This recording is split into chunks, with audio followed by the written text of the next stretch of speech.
Olipa taas todella mukava rentoutua pitkästä aikaa ja ajalla yksin täällä maisemissa. Onneksi Pete oli niin reilu jätkä ja heitti mulle pari viikendiä lomaa tähän lompakkoon. Tuli just Itävällä keikka tehtyä, niin on tosi raunia. Joo. Jaa, siellä näkyy olevan jotain liftareita, mutta ne on menossakin Wärtsilään, mutta mä käännyn tästä vasemmalle, tästä seuraavasta mutkasta. Joo. Toivottavasti pääsevät perille nuo huihelat. Tästä näin vasemmalle. Tuli vaan mieleen tuossa, Ukki sanoi, että just syksyllä on paras aika käydä sienessä, niin mä varmasti menen nyt sienne, että mulla on tosi hyvä fiilis ja linkkuvetsi on taskussa. Tää hyytyy kyllä tää on. Mä pykälän vähän sen on. Rupeesin se kulkemaan. Joo, tässä onkin, hei, hirveä mutka, älytön silimukka sääkö. Joo. Tosi hyvä oli viimeinen jakso tosta 7. nappulakengästä viime viikolla. Tuli vaan mieleen just tosta. Mikä ihme siellä on? Täällä on niinku metsäeläimiä näköjään. Mikä kaiken näköisiä viuhahtelijoita sitä nykyaikana onkin. Mihinkähän me päästään 3000 vuonna? On varmasti robotti ja kobotti. Mutta onneksi mä osaan fiksata ne. Onhan MacGyver. Joo. Tuli onneksi parta ajettua tossa just ennen kuin lähdin tänne mehtään. Tässä näyttäisi tosi hyvältä. Kesti silta. Joo. Pitää tästä ottaa vähän ja pykäyttää taas, kun ei meinaa lähteä kulkemaan.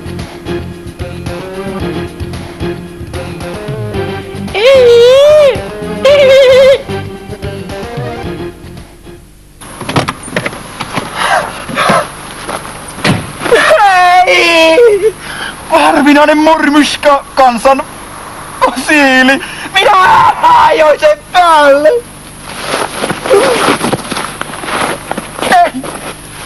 Minä eristäydyn. Minä. Tällä avulla saan voimaa uskoa elämään. Minä lähden eristäydyn.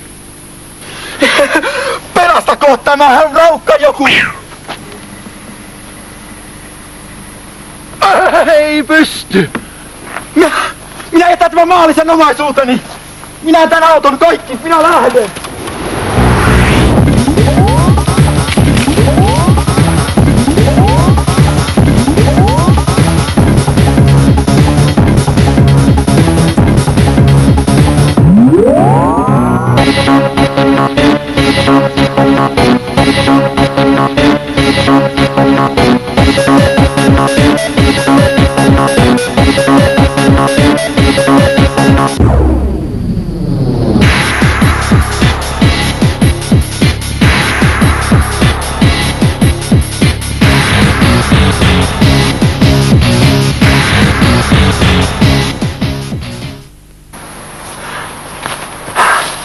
Mitä ihmettä?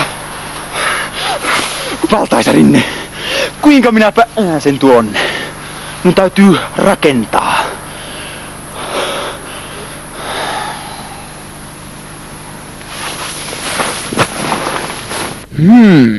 Ukkini kertoi minulle pienenä, kun olin 15 kesäinen, kuinka hän oli asunut vuorilla 14 vuotta.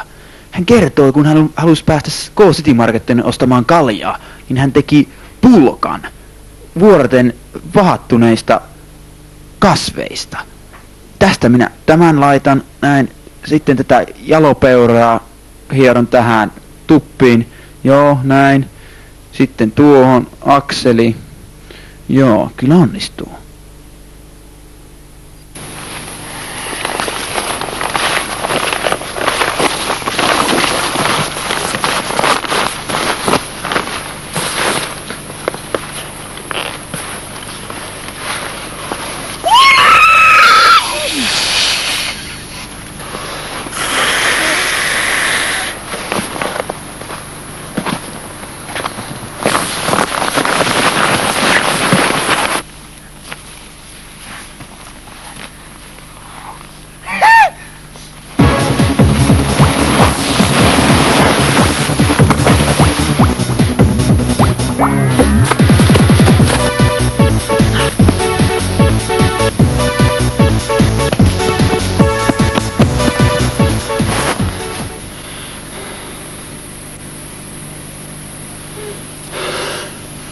Oi siinä.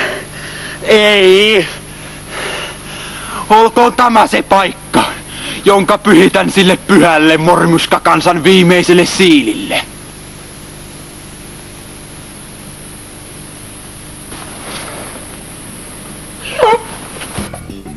Ahaa, täytyisi saada katto pään päälle.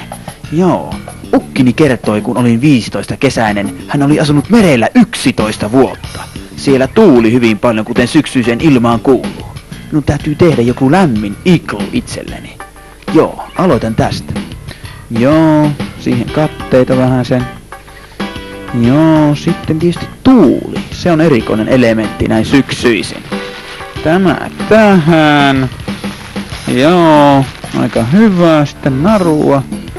Tuo ensin tuohon. Sitten narua. Siitähän katajan palamu oksaa laitan, niin se on tosi kestävä. Vanhaiset intiaanit jo käyttivät sitä muinoin. Joo, hyvin tulee. Siihen tiplautan. Joo, tästä lankkua kattoon tähän päälle, ettei tule yöllä kylmää. Joo, hyvin onnistuu. Sitten siitä toinen. Ukkihan kertoo, että on siitä tärkeää niin kuin käyttää kotimaista puuta. Tässä mä käytän kyllä kotimaista. Toden tedolla. Joo, sitä naula. Ja siihen lankku.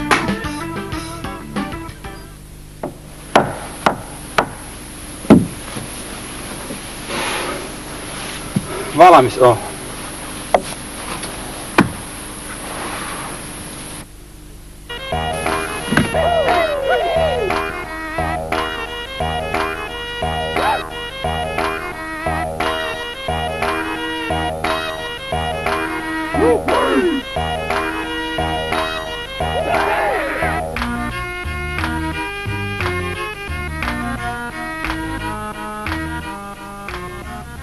Mitä minun päässäni liikkuu?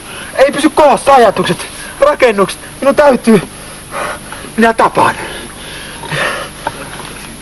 Minulla on nälkää.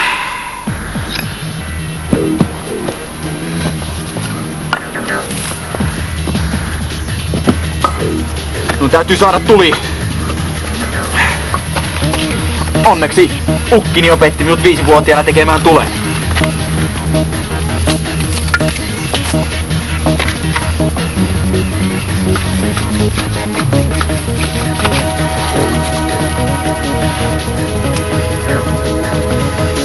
Joki.